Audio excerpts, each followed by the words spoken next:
Frontier Fighters.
Frontier Fighters, inspiring chapters of heroism and valor in the winning of the American West.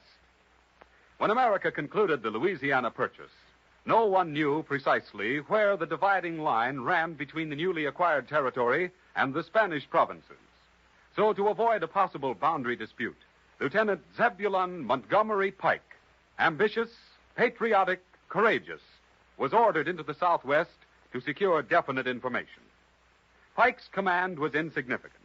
It consisted of but 20 men, 2 lieutenants, a civilian surgeon, Dr. Johnson, a sergeant, and 16 privates. Pike left St. Louis on July 15th, 1806. Late that fall, near Red Cloud in Webster County, Nebraska. Sergeant. Here, sir. Notice anything peculiar about this trail? Yes, sir. Been cavalry on this road. Foot soldiers, too. Recent. Military, eh? Yes, sir. Spanish. Here's a piece of leather, one of the men found, 2 miles back. Give it to me. Here, sir. Sergeant, how many would you judge are in the party? About 100 horse and 400 foot. Dr. Johnson? Yes, Lieutenant? There are Spanish troops in this vicinity, 500. What do you propose to do? Engage them, of course. Drive them out. The 21 Americans against 500 invaders? This is your first assignment to an American Army detachment. You have much to learn, Doctor. Much to learn. Forward! Whoa!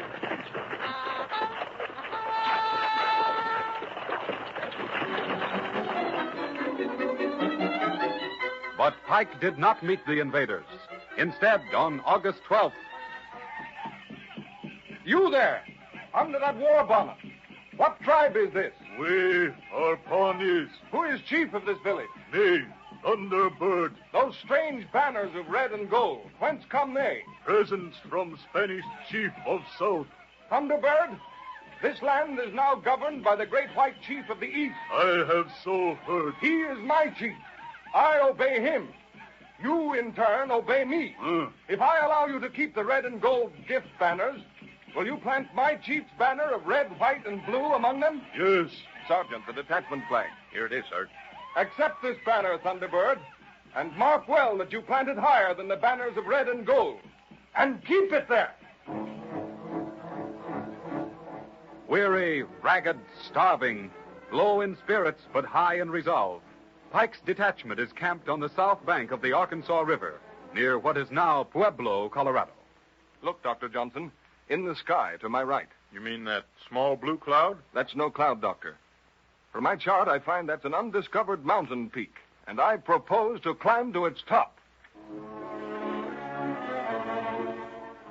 With the skins of wild animals laced to their bleeding feet and their regimentals in rags, Pike and his officers begin their perilous climb toward the summit of the peak, more than 14,000 feet above sea level.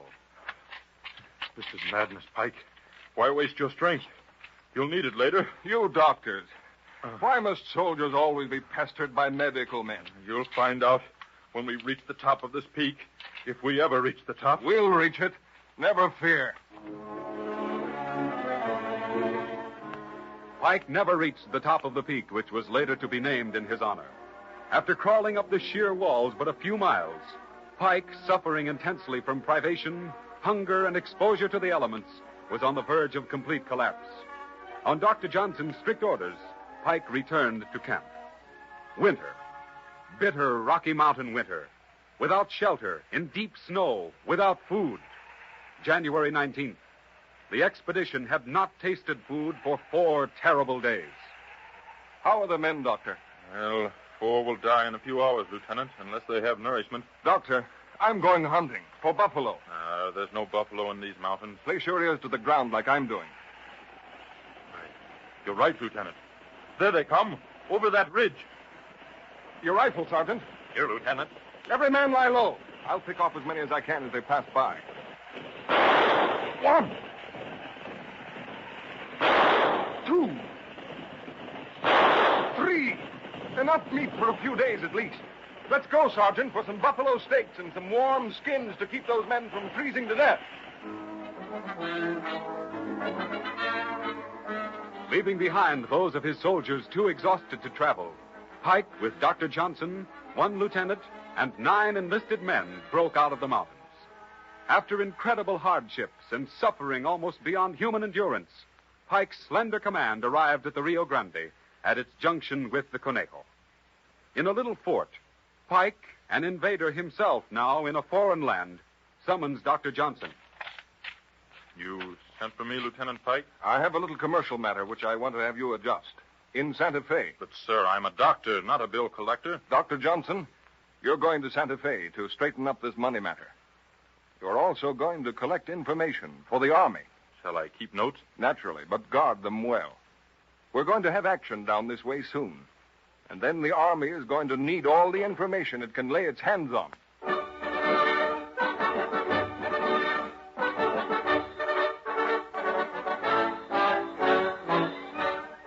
February 26, 1807. Pike's detachment of 9 ragged privates stands at attention at the entrance to Pike's tiny fort as the Spaniards ride up to a halt. Present. Welcome to the United States, sir. You and your gallant dragoon. How droll. The United States, indeed. But you are in the United States. That's the Red River, and the Red River is in American territory. Senor, it is not the Red River, but the Rio Grande. And I, Don Bartholomew Fernandez, place you and your little scarecrow army under military arrest. Arrest? Yes, your sword, sir. This is an outrage. But I'm outnumbered 50 to 1. So here's my sword. Don't cut yourself with it. I shaved myself with it this morning. Pike and his scarecrows were marched to Santa Fe, where the commander was at once taken before Governor Allencaster, who invited the invading American officer to dinner. And how do you like our Spanish food, Senor Pike? Fine, Your Excellency. A trifle hot, perhaps, but filling, especially these beans. Yes. Senor Pike, your armed invasion is a serious offense against Spain. A grave offense. What do you propose to do with me? Feed me? And then hang me? What a queer sense of humor you Americanos have. Certainly not. Splendid. I prefer shooting. More military. I am neither going to hang you nor shoot you. Tomorrow I am sending you and your men to Chihuahua, where General Salcedo will dispose of your case. Yes. General will certainly dispose of your case.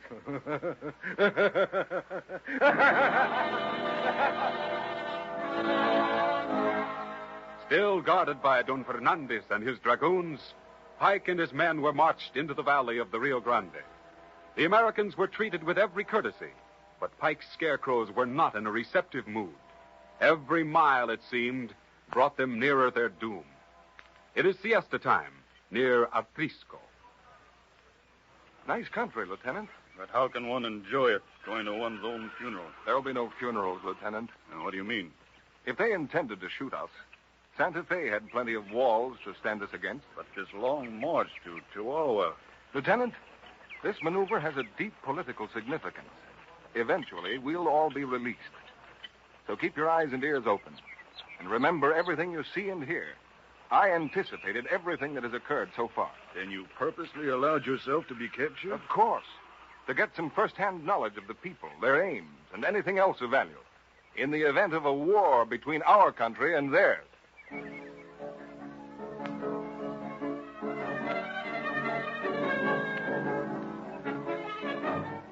Don Fernandez was relieved by Don Fasunda Melgares, the same officer who penetrated Nebraska and presented the Pawnees with the red and gold banners of Spain. Melgares' hospitality exceeded that of Fernandez. The prisoners were suspicious of the display, all but Pike. He foresaw his destiny. A few weeks later in Chihuahua, headquarters of General Salcedo. The prisoner Pike, Excellency. Escort him in. This way, prisoner. General Salcedo, I stand to your command. Well spoken, Senor Lieutenant.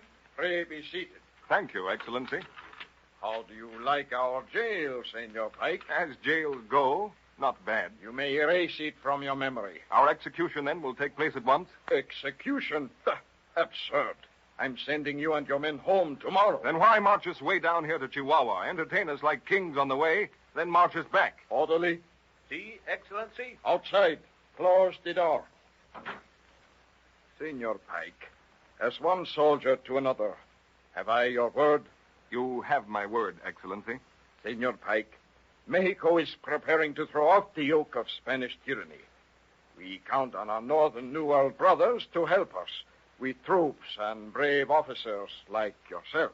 Your compliments honor me, Your Excellency. So, when we invite your country's participation in our war of liberation from Spain, I trust you will remember and repeat to your superiors that we are a civilized people and not savages as our detractors have painted us. Am I understood? Yes, Your Excellency.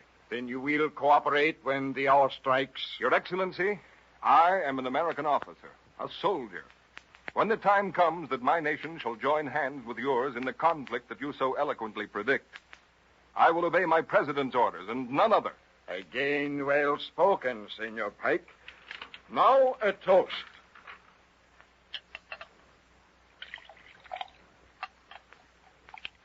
To the Presidente of the United States. To the King of Spain. To be sure, to the King of Spain. And to the President of the United States.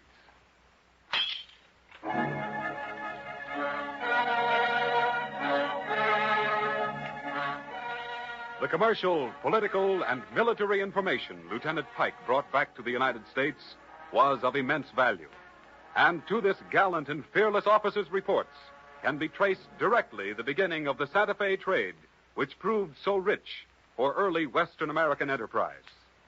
The ashes of their campfires have long since grown cold. Time has obliterated their trails, but the great deeds of the frontier fighters will never fade from the glorious pages of American history.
Frontier Fighters.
Frontier Fighters, following the immortal trailblazers into the wilderness of early Western America.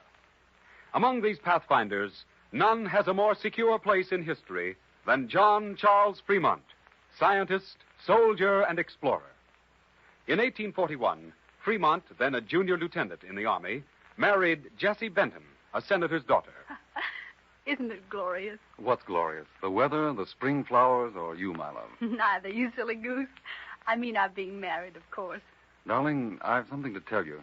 Not distressing, I hope, John, dear. It depends on how you look at it. You're a soldier's bride, remember, so keep that pretty chin up. I'll be brave. Tell me. The Secretary of War has issued orders that I'm to explore the western country between the Missouri River and the Rocky Mountains. But you've only just returned from one expedition. I'll speak to Father. He's a senator, you know. It'll do you no good. The purpose of this expedition is more than exploration. It has an international aspect. International? Yes. I'm to aid the emigrant movement to Oregon, and in so doing, circumvent probable British control of that territory.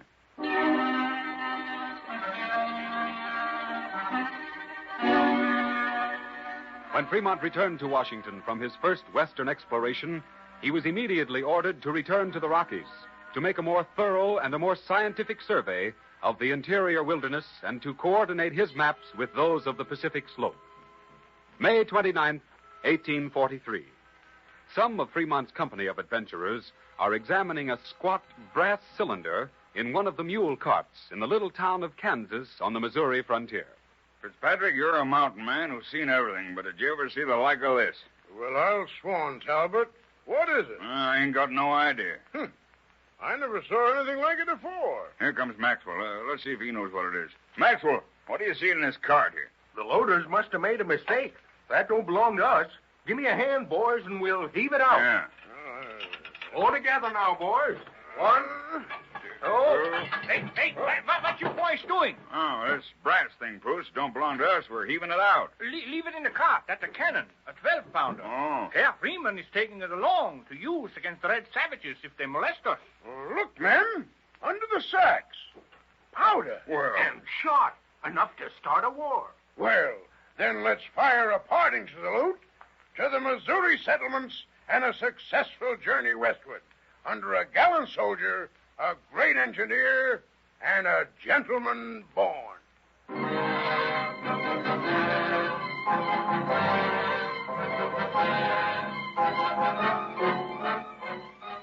A few months later, at a small Mexican settlement on the Arkansas River. When we get to St. Vrain, Fitzpatrick, the party will divide.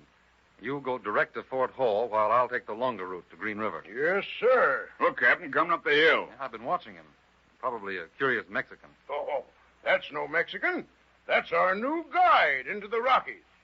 Gentlemen, a cannon salute to the greatest frontiersman of us all, Kit Carson.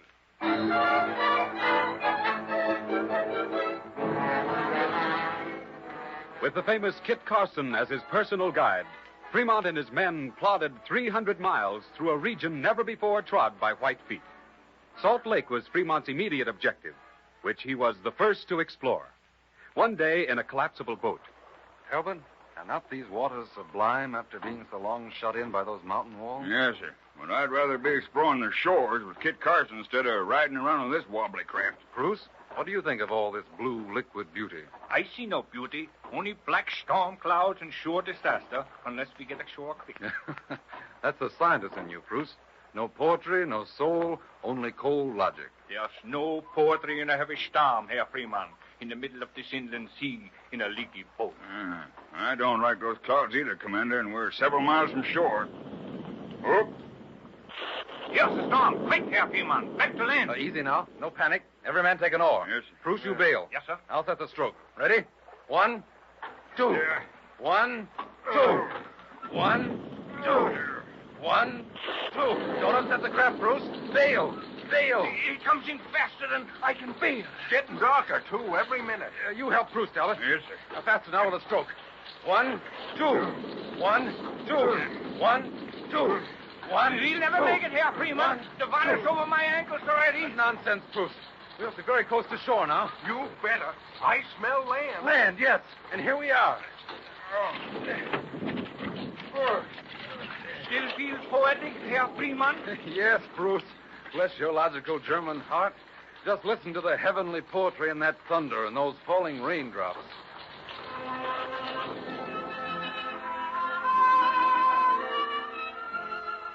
When the expedition reached the Columbia River, Fremont left his men, half-starved, to personally request supplies from the Hudson Bay Company's trading post at Fort Vancouver. In Dr. John McLaughlin, the factor, Fremont meets a kindred spirit. Welcome to Fort Vancouver, Fremont. I'm delighted to see you again, Doctor. Aye, but it's good to get out of the wilderness, even for a few days. I agree with you. Can I be of any help? I need supplies, food, for 3 months. And you shall have them.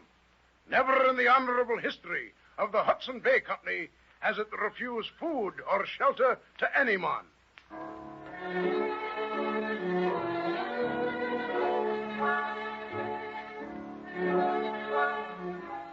Shortly after midnight, November 25th, 1843, Sierra Nevada. The stars are brilliant and the weather bitterly cold. Men, we have 2 objectives. A mysterious Mary's Lake and an unknown stream called the Buenaventura River, which is supposed to flow from Salt Lake to San Francisco Bay. To discover these places will be a difficult task and may cost us our lives. Anyone wish to remain here until spring? No. Very well. It's almost 1 o'clock, so forward. Get together now.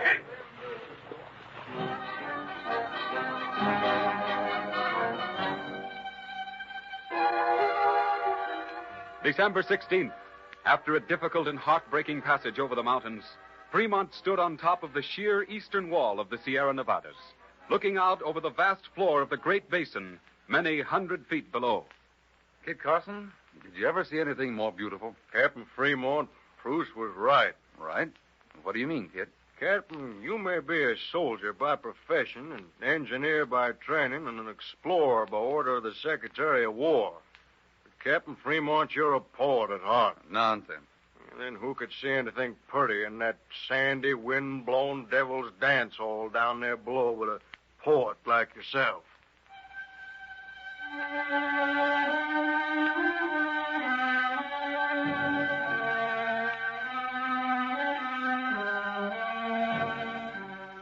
Frostbitten, their eyeballs seared by the snow-reflected rays of the brilliant cold winter sun, the Fremont party labored mightily, facing death at every turn as it made its slow descent to the level of the basin.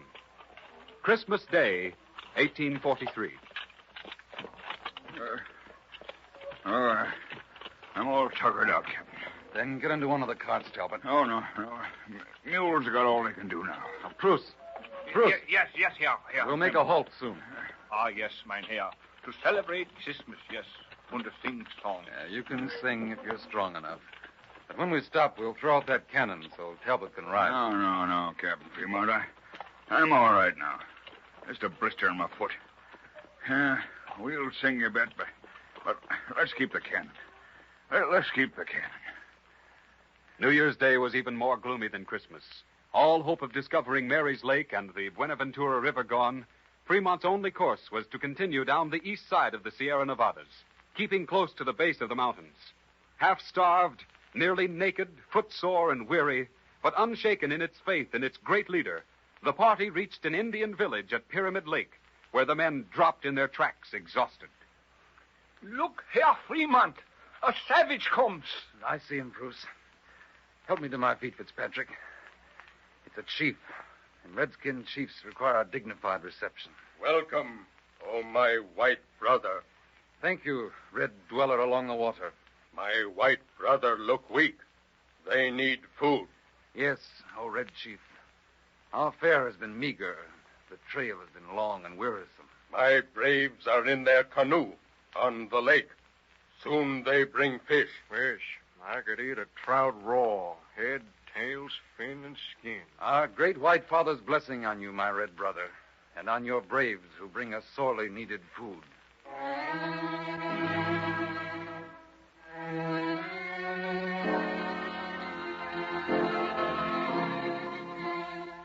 To save the expedition from total annihilation, Fremont determined to recross the mountains and to explore California, which many said should now be taken from Mexico. Up, up, up into the pathless, limitless mountains climbed the heroic party. The nights were too cold for sleep. In places, the snow was 20 feet deep. On February 13th, 1844, Fremont's pet dog was killed for food. On February 21st, the company reached the summit of the Sierra to look down on a scene of exquisite natural beauty. In the distance shimmered San Francisco Bay. There, Captain Fremont, is Mexico. Mexico? Oh, yes, I'd almost forgotten. Upper California was a Mexican province. What do you mean, Captain? Was a Mexican province? I have a premonition, Fitzpatrick. That poet again. Every time he sees a fine view, our gallant leader becomes a poet. Gentlemen, I have a feeling that the United States of America will soon welcome into the folds of the Stars and Stripes our new territory, California.